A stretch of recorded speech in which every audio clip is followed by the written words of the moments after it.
नमस्कार, मैं प्रोफेसर प्रेम कुमार चंद्राकर, महंत लक्ष्मी नारायण दास कॉलेज रायपुर से।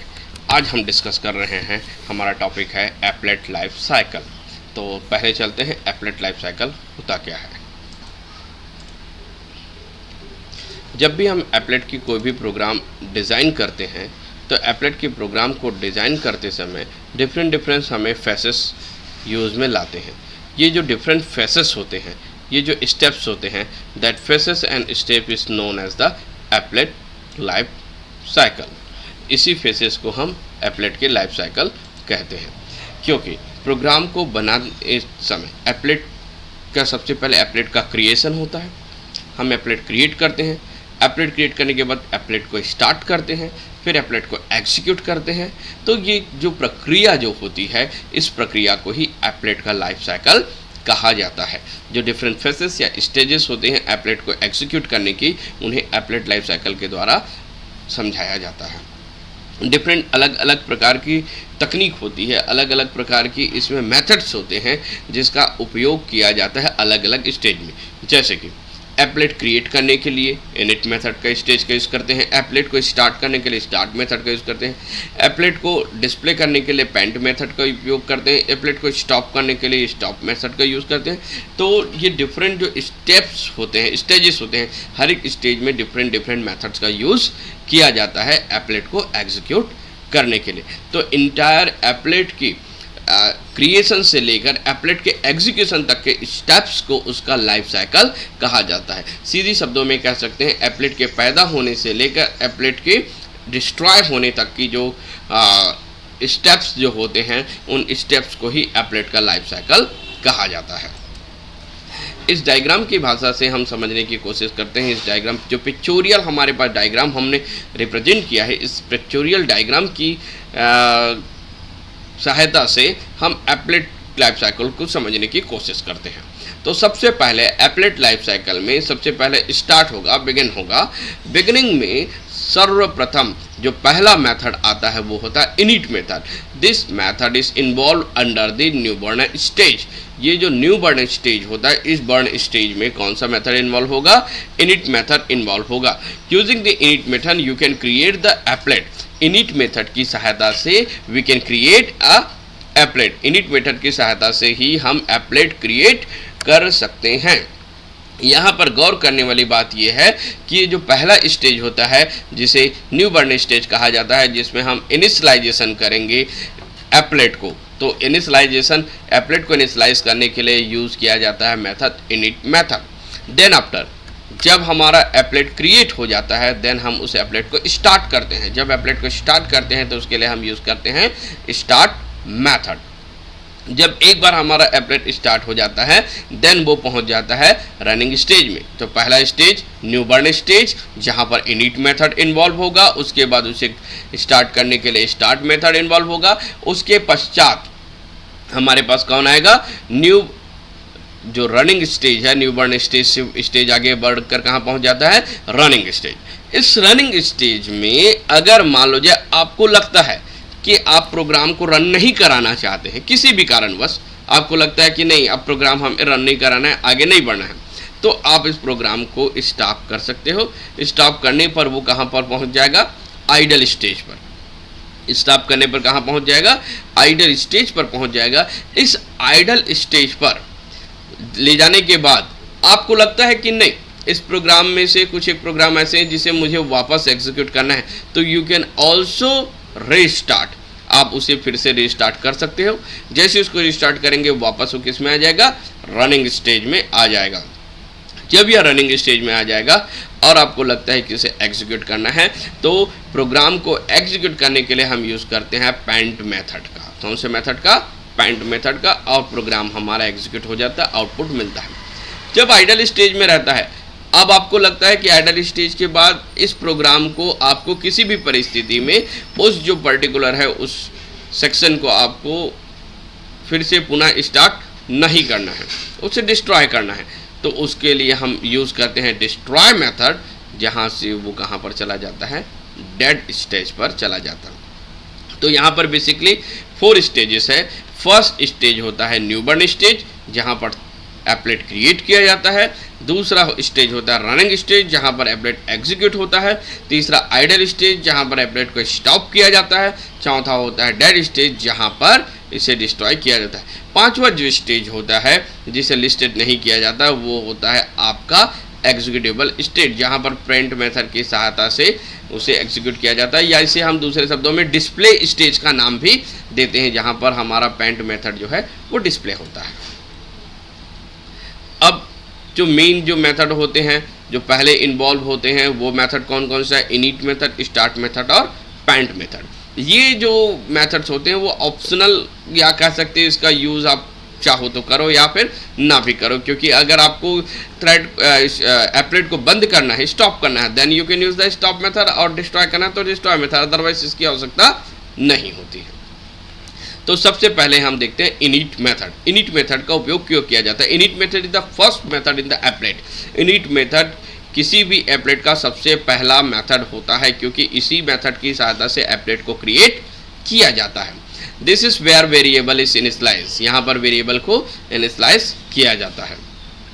This method called only once during the run time of applet. इस मेथड को केवल और केवल एक ही बार कॉल किया जाता है इंटायर प्रोग्राम के रनिंग ड्यूरेशन में।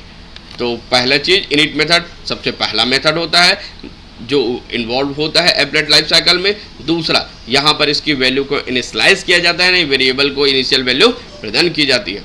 तीसरा जो होता है इंटायर पूरे प्रोग्राम के रनिंग के दौरान रन टाइम में केवल और केवल यह जो मेथड इनिट मेथड एक ही बार आता है, एक से अधिक बार नहीं आता, यानी कि एक प्रोग्राम में आप एप्लेट केवल और केवल एक ही बार क्रिएट कर सकते हो। इसका सिंटेक्स कैसे होता है? सबसे पहले लिखते हैं हम पब्लिक वाइड, उसके बाद लिखते हैं init, then after curly braces के अंदर जो इसकी इनिशियलाइजेशन कोड है, जो भी हम इनिशियलाइजेशन कोड के लिए स्टार्ट करने के लिए जो कोड लिखेंगे वो यहाँ लिखा जाता है।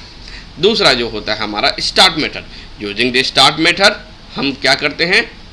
इनिट मेथड के द्वारा जो एप्लेट क्रिएट किया गया है उसे हम स्टार्ट करते हैं। तो स्टार्ट मेथड किसके बाद इन्वॉल्व होगा? After the init method. Init method के बाद ही स्टार्ट मेथड इन्वॉल्व होता है। This method is called to start the applet. अगर इस मेथड के द्वारा मान लो जाए आपने स्टॉप कर दिया है, तो using the start method you can restart applet after it has been stopped. अगर उसे स्टॉप किया गया है तो स्टार्ट मेथड के द्वारा आप उसे रीस्टार्ट भी कर सकते हो।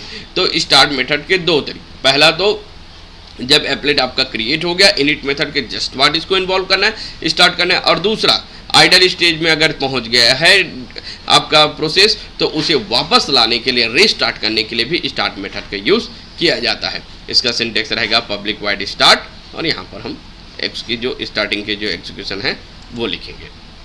इसके बाद पेंट मेथड।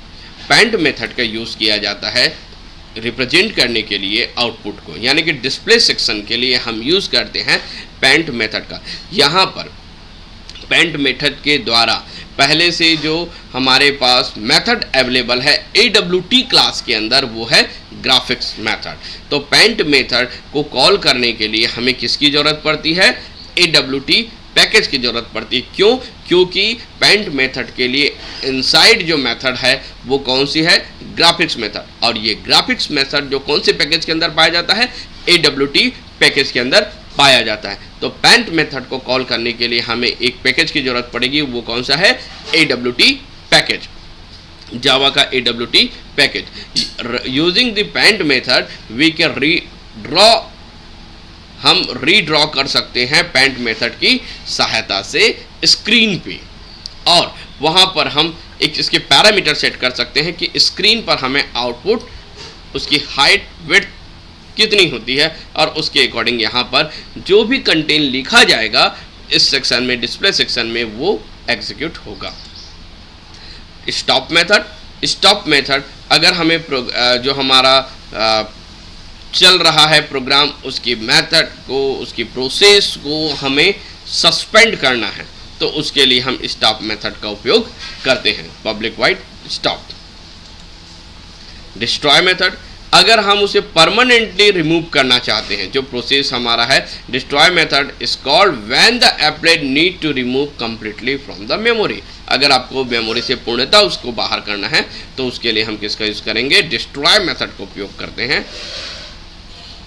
तो इस प्रकार से आज हमने देखा पहले एप्लेट का लाइफ साइकिल। एप्लेट के लाइफ साइकिल में सबसे पहला जो ओवरव्यू हम एक बार फिर से देखते हैं। इसमें सबसे पहला जो इन्वॉल्व होता है वो है इनिट मेथड। इनिट मेथड की सहायता से एप्लेट क्रिएट किया जाता है। स्टार्ट मेथड से हम दो प्रकार के काम करते हैं। स्टार्ट मेथड इनिट मेथड के बाद आता है जिसमें हम स्टार्ट भी करते हैं, और अगर हमारा आइडल स्टेज में पहुंच गया है प्रोग्राम तो उसे वापस रिस्टार्ट करने के लिए भी स्टार्ट मेथड का उपयोग किया जाता है। उसके बाद रनिंग स्टेज में हमने देखा था कि पेंट मेथड की सहायता से हम डिस्प्ले करते हैं हमारे स्क्रीन पर जो भी हमें आउटपुट लेना है उसे हम प्राप्त कर सकते हैं। इसके लिए स्क्रीन पर हम रीड्रॉ करते हैं। स्क्रीन पर ड्रॉ करने के लिए ग्राफिक्स मेथड का हम यूज़ करते हैं। इसके बाद इसे अगर हमें परमानेंटली डिस्ट्रॉय करना है, अगर मेमोरी से पूर्णतः हटाना है तो उसके लिए हम डिस्ट्रॉय मेथड का भी यूज़ करते हैं। स्टॉप मेथड से हम उसे आइडल स्टेज में भेज सकते हैं, रेज्यूम कर सकते हैं, वापस ला जा सकता है रेज्यूम करके स्टार्ट मेथड की सहायता से। लेकिन डिस्ट्रॉय मेथड से अगर हम उसको डिस्ट्रॉय कर दिए हैं तो वो परमानेंटली हमारे मेमोरी से हट जाता है। Now we can discuss a program. अब हम एक प्रोग्राम डिस्कस करते हैं एप्लेट के लिए कि एप्लेट का जो स्टेजेस कैसे होते हैं। तो एप्लेट का जो फॉर्म जो बनता है वो कैसे बनता है, स्टेप जो है, सबसे पहले तो हमें दो पैकेज की जरूरत पड़ेगा। पहला एप्लेट पैकेज का और दूसरा AWT पैकेज का। इट इज़ कंपलसरी, क्योंकि एप्लेट पैकेज से हम init method, start method, stop method, paint method को कॉल करेंगे, और ग्राफिक्स के लिए हमें किसकी ज़रूरत है, AWT मेथड की ज़रूरत है। तो ये इनिट मेथड से आप इनिशियलाइज कर सकते हो। फिर स्टार्ट मेथड, इससे प्रोग्राम को स्टार्ट करेंगे। स्टॉप मेथड से हम प्रोग्राम को सस्पेंड करेंगे। उसके बाद डिस्ट्रॉय मेथड से उसे हम हटा सकते हैं, और पेंट मेथड से वहाँ पर कंटेंट को हम डिस्प्ले कर सकते हैं। अब इस प्रोग्राम में देखिए, प्रोग्राम की सहायता से हम एप्लेट के लाइफ साइकिल को समझने की कोशिश करते हैं, जहाँ पर एप्लेट के विभिन्न मेथड्स का उपयोग, लाइफ साइकिल के मेथड्स का उपयोग किया गया। सबसे पहले हमें जावा एप्लेट क्या पैकेज इंपोर्ट करना है। चाहो तो पूरे को इंपोर्ट करना है तो यहाँ पर $* लगा सकते हैं। हमें मालूम है कि यहाँ पर एप्लेट का उपयोग करना है, इसलिए जावा एप्लेट के अंदर एप्लेट क्लास और AW के अंदर ग्राफिक्स क्लास को हमने इंपोर्ट किया। उसके बाद यहाँ पर ये सेक्शन के बारे में डिस्कस हम पूरे इंटायर प्रोग्राम को डिस्कस करने के बाद करेंगे। तो सबसे पहले हमारे पास आता है public class applet life cycle. Class का नेम है हमारा एप्लेट लाइफ साइकिल, जो कि एक्सटेंड कर रहा है एप्लेट क्लास को। सबसे पहले हमने क्या किया, पब्लिक वाइड इनिट। यहाँ पर सबसे पहले हम एप्लेट को स्टार्ट कर रहे हैं, जिसमें सबसे पहला काम कर रहे हैं सेट बैकग्राउंड कलर क्रेयॉन। हमारा जो स्क्रीन जो आएगा आउटपुट का, उसके बैकग्राउंड को हमने सेट कर दिया क्रेयॉन कलर में, और सिंपल सा एक मैसेज हमने प्रिंट करा दिया system.out.println के लिए अंदर init method is called. Init method called हो रहा है। अब इसके बाद सेकंड जो मेथड हमारा इन्वॉल्व होगा वो है पब्लिक वाइड स्टार्ट। यहाँ पर हम हमारे द्वारा जो थ्रेड क्रिएट हुआ है उसे हम स्टार्ट कर रहे हैं, तो हमने सिंपल मैसेज इसके लिए डाल रहे हैं स्टार्ट मेथड इज कॉल्ड।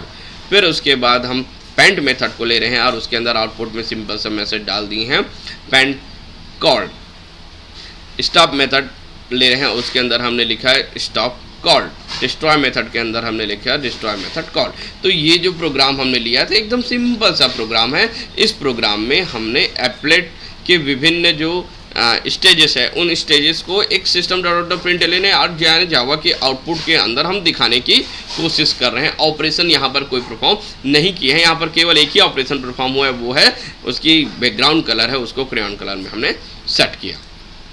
तो इसका आउटपुट कैसे आएगा, आउटपुट में आएगा आपके पास ये एप्लेट स्क्रीन आ गया, और उसके बाद आपने कॉल किया इनिट मेथड को, स्टार्ट मेथड को, पेंट मेथड को आपने कॉल किया।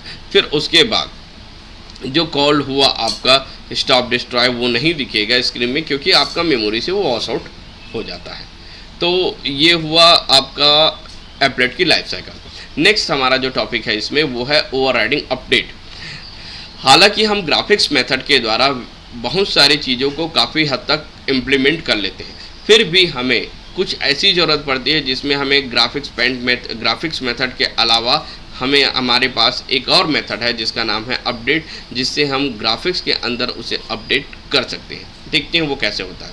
sometime there the situation occur your applet might need to override another method defined AWT is called। अगर sometime आपको लगता है कि आपकी जो मेथड है, आपने यूज़र के द्वारा जो मेथड बनाया वो एप्लेट के द्वारा पहले से उपस्थित जो मेथड है उसे ओवरराइड करना चाहता है, तो उसके लिए AWT आपको एक मेथड प्रोवाइड कराता है update. This method is called when the update has requested A portion of its redraw. ये मेथड तब अपीयर होता है जब आप जो पोर्शन बनाए थे ग्राफिक्स जी की सहायता से उसे आप अपडेट करना चाहते हैं, यानी कि फिर से स्क्रीन को रीड्रॉ करना चाहते हैं। दैट सिचुएशन में हमारे पास अपडेट फंक्शन का हम उपयोग करते हैं। चूंकि अपडेट फंक्शन को पहले से है उसे हम रीड्रॉ कर रहे हैं, इसलिए अपडेट फंक्शन को हम क्या कहेंगे, ओवरराइडिंग अपडेट। अपडेट को हम ओवरराइड कर रहे हैं, दोबारा फिर से रीड्रॉ कर रहे हैं। The default version of update first update default background colour and them called paint. जो डिफ़ॉल्ट इसका अपडेट रहेगा वो बैकग्राउंड कलर जो रहेगा, जो पेंट के लिए जो सेट रहेगा वो वही रहेगा। If you fill the background using the different colour in paint, अगर आप बैकग्राउंड को पेंट के डिफरेंट कलर से आप उसको फिल करना चाहते हैं, the user will experience the flash and default the background each time update is called, that is when ever the window is repented. जब जब आप विंडो में अलग अलग कलर का उपयोग करना चाहते हो, जब जब आप उसे फिर से पुनः कॉल करोगे तब तब आपका अपडेट मेथड कॉल्ड होगा। कब? जब आप उसे आगे रीपेंट करते जाओगे तब। When the screen is avoid this to override it. अब इस प्रकार की प्रॉब्लम को आपको सॉल्व करना है कि हर बार जब भी आप उसमें कुछ वैल्यू परिवर्तित कर रहे हैं, हर बार वो उसको रीड्रॉ कर रहा है, रिपेंट कर रहा है, तो उस सिचुएशन से बाहर निकलने के लिए हमें AWT एक प्रोवाइड कराता है, वो मेथड है अपडेट मेथड। इस method once way to avoid this problem is to override the update. इस प्रॉब्लम को दूर करने के लिए कौन सा है हमारे पास, update method, so that is perform all the necessary display activities. जो कि जितनी सारी भी नेसेसरी डिस्प्ले एक्टिविटीज़ होती है वो सबको ये परफॉर्म करता है। Then have paint simple call update. हम सिर्फ किसको कॉल करेंगे, अपडेट को कॉल करेंगे एप्लीकेशन। द अपडेट जो है वो अपने आप कॉल हो जाएगा। तो फॉर एग्जांपल यहाँ पर देखते हैं इस इंटायर हम सिंटेक्स के किस प्रकार से अपडेट काम करता है। तो सबसे पहले ग्राफिक्स के अंदर यहाँ पर लिखेंगे पब्लिक वाइड अपडेट। पेंट की जगह हम क्या लिख दिए, public void update graphics g display your window here. यहाँ पर आपका विंडो हो जाएगा। और सामान्य कैसे लिखते हैं, तो उसके अंदर कॉल कराना पेंट के अंदर, तो कैसे लिखेंगे, पब्लिक वाइड पेंट ग्राफिक्स जी, और उसके बाद अपडेट मेथड को हम यहाँ पर कॉल करा देंगे। तो दोनों तरीके हैं, अपडेट मेथड का डायरेक्ट यूज़ करके और ग्राफिक्स मेथड के अंदर अपडेट मेथड को इनसाइड में कॉल करा के, दोनों प्रकार से हम ओवरराइट कर सकते हैं अपडेट को। तो आज के पूरी टॉपिक में हमने देखा सबसे पहले एप्लेट का लाइफ साइकिल, एप्लेट के लाइफ साइकिल का एग्जीक्यूशन, उसके प्रोग्राम्स, उसके बाद हमने देखा ओवरराइट अपडेट्स। Thank you.